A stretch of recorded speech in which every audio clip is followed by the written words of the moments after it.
Hola amigos, buenos días, buenas tardes. El día de hoy voy a hacer una breve síntesis de lo que es el Bitcoin, tratando sus aspectos más relevantes para poder entender bien de qué trata esta criptomoneda. Bueno, en primer lugar decir que el Bitcoin es un activo. ¿Y qué cosa es un activo? Un activo es todo aquello que nos va a permitir generarnos un beneficio, ya sea económico o no, en el presente o en el futuro. Y justamente, ¿qué hace que Bitcoin sea un activo? Lo que hace esto es precisamente el hecho de reconocimiento y el consenso de muchas personas que han visto en el Bitcoin cualidades que le permiten y características que le permiten ser una buena moneda digital. Quizá no ahora, pero sí en el futuro. ¿Y qué cualidades son estas? Principalmente las cualidades muy similares, no digo iguales, muy similares al oro. Que es ¿no? que es el punto de partida de las monedas en la actualidad o utilizadas por el hombre hace años, ¿no? Cientos de años. ¿Cuáles son? Primero, el aspecto principal de que el Bitcoin se convierte en una edición limitada en su producción. Es decir, el Bitcoin tiene una reserva limitada de 21 millones de Bitcoins. ¿Qué significa esto? Que no se pueden crear más. Esto es limitado y esto ha quedado así, protegido en una cadena de bloques, en una red blockchain. Este aspecto es importante porque significa que el Bitcoin es deflacionario.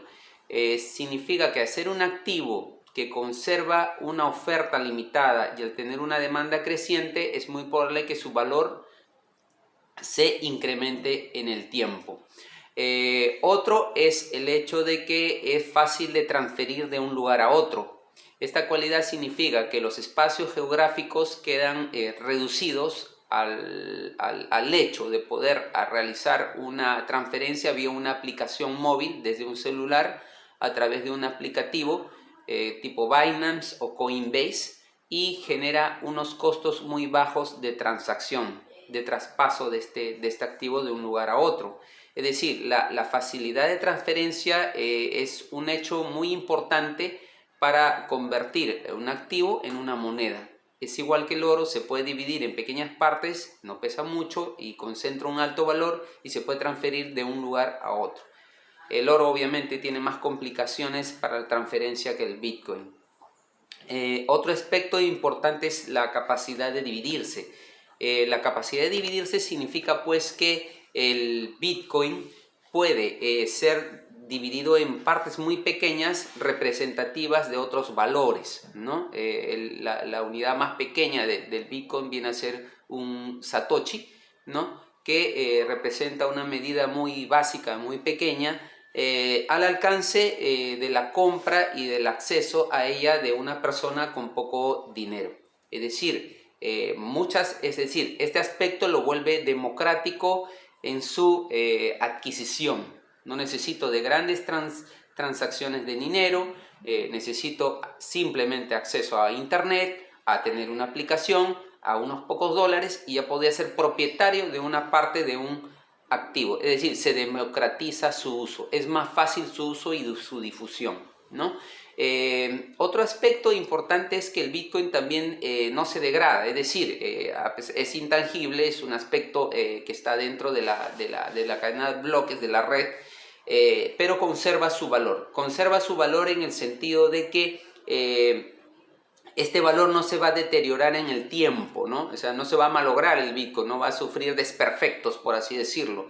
Es como el oro, también conserva su valor. Tú lo encuentras sumergido dentro del mar 500 años y el valor sigue intacto.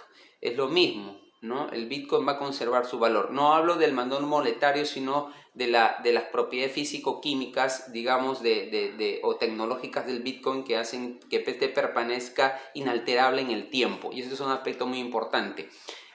Otro aspecto importante es el hecho justamente de que el Bitcoin, al estar dentro de una gestión descentralizada, es decir, no tiene un ente emisor único, ¿no? Que continuamente manipule o pueda agregar más cantidad de este activo al mercado, ya está agregado, ya está definido en 21 millones, y es más, esta gestión, digamos, del Bitcoin es descentralizada, ¿no? Descentralizada en el sentido de que muchas personas intervienen en la gestión, en la transferencia y en la contabilidad del activo, de tal forma que al estar descentralizado en muchas computadoras, en miles de computadoras, es imposible hackearlo, porque tendría que hackear a cada una de las computadoras. Es muy difícil también que yo pueda confiscarlo.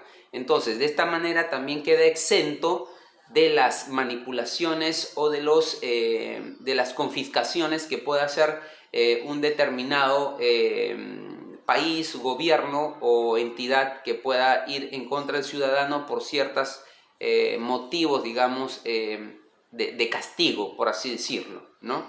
Hay un aspecto importante que fue noticia en Canadá con las protestas por el uso de la mascarilla, que el gobierno confiscó las cuentas de muchas de las personas que protestaban, pero algunas cuentas que estaban en bitcoins, en exchange descentralizados, no podían tocarse, es decir, era inconfiscable.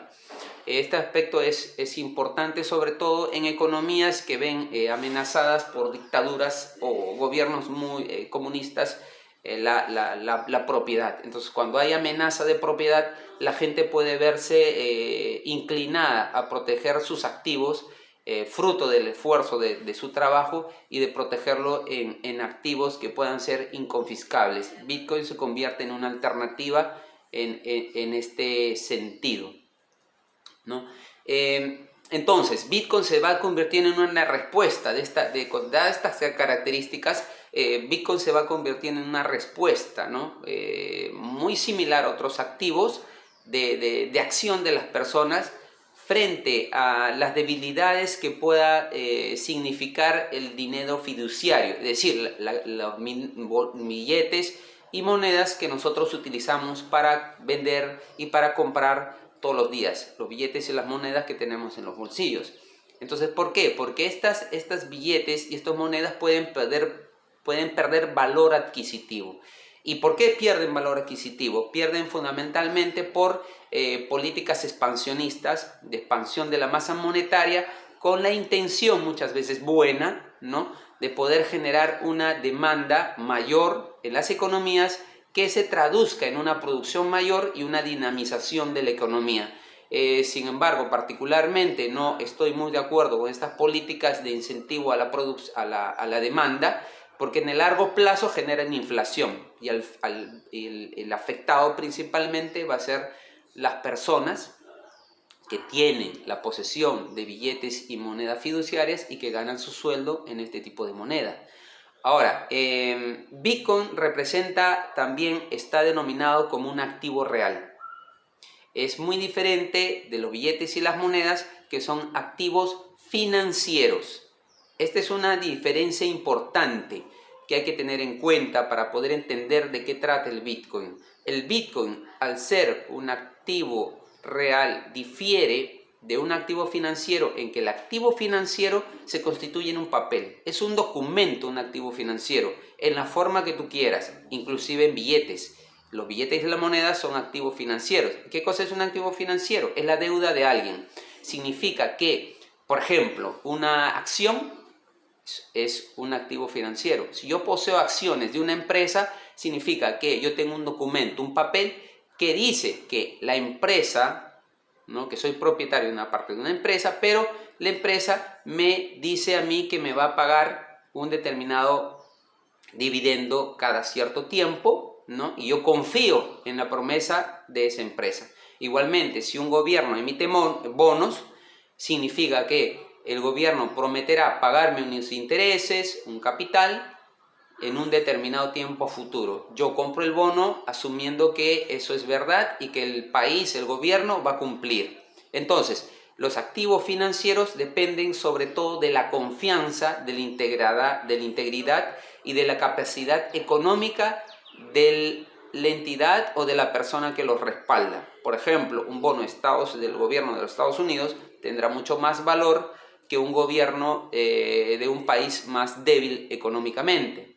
Entonces, todos estos activos financieros se basan en la confianza, en la buena fe, en la integridad, en el respaldo económico del que está detrás. Es decir, hay un tercero que respalda.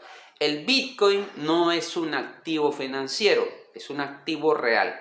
¿Y qué cosa es un activo real? El activo real se construye a partir de las cualidades que tiene el mismo bien, el mismo activo en sí mismo. Por ejemplo, el oro es un activo real. Un terreno, una casa bien construida es un activo real. Su valor se ha construido o su precio se construye a partir de la percepción positiva que tiene de la gente de que esta casa le va a significar de repente unos buenos dividendos si la ponen en alquiler.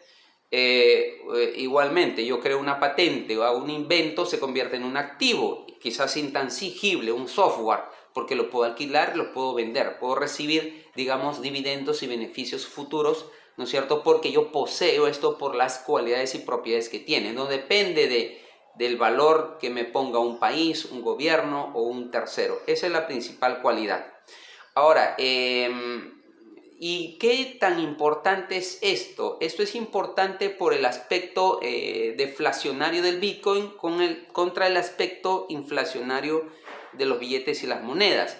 Los billetes y las monedas, al ser emitidas por los bancos centrales de los gobiernos y al ser, son, digamos, presa de la capacidad económica de los países.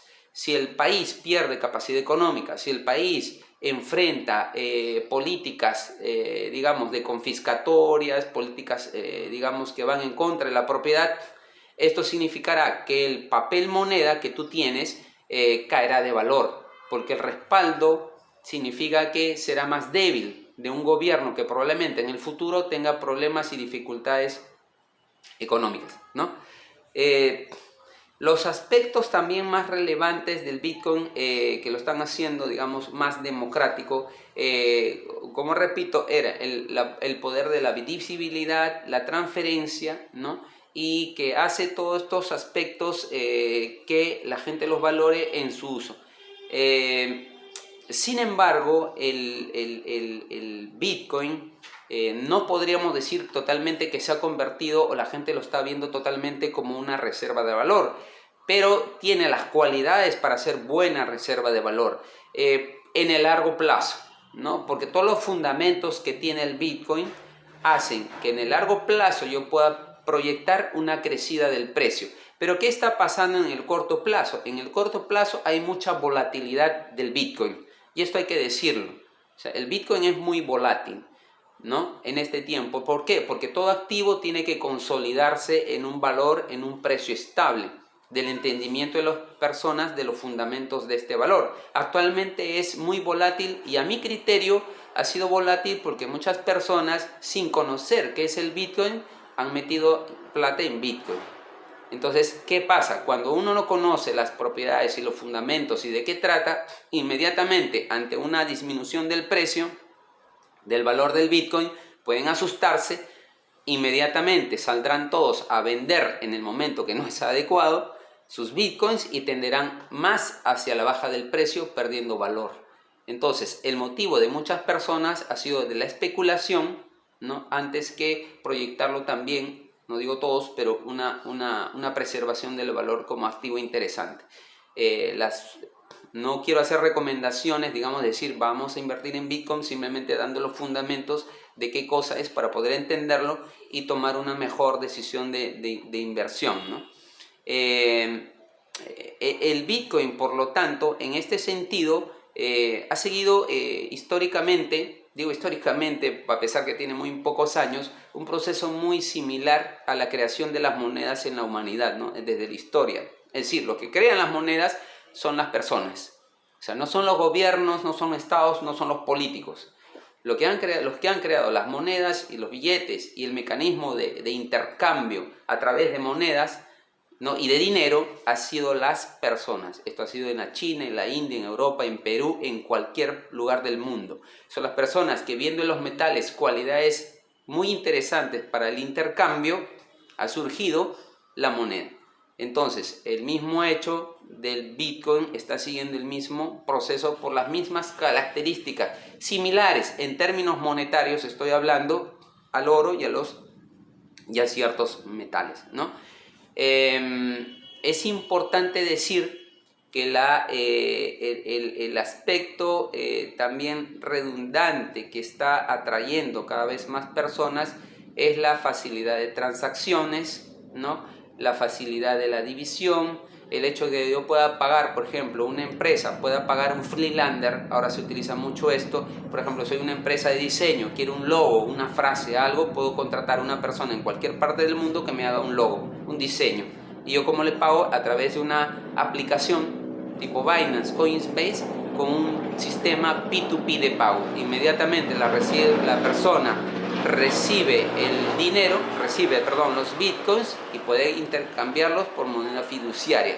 Esto es automático y de bajo costo, ¿no? Algunas empresas también pueden hacer, digamos, remesas de dinero de un país a otro, justamente por lo accesible y lo barato de la transacción. Este es uno de los motivos fundamentales por lo que Bukele menciona que Bitcoin es una moneda de curso legal en El Salvador, para abatar justamente el tema de las transferencias de Estados Unidos hacia El Salvador, las remesas que vienen de otros países y que muchas comisiones quedan pues dentro de los terceros intermediarios, ¿no?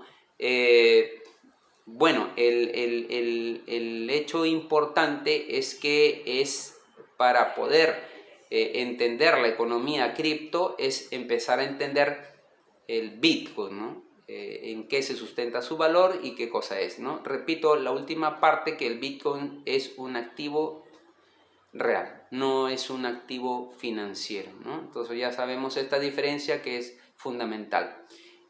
Bueno amigos, yo quiero seguir explicando algunos elementos más de la economía cripto. Espero que les haya ilustrado un poquito este pequeño video. Les pediría que me den un like y puedan suscribirse a mi canal, y prontamente estaré explicando algunos elementos más de la economía cripto. Muchas gracias, hasta luego.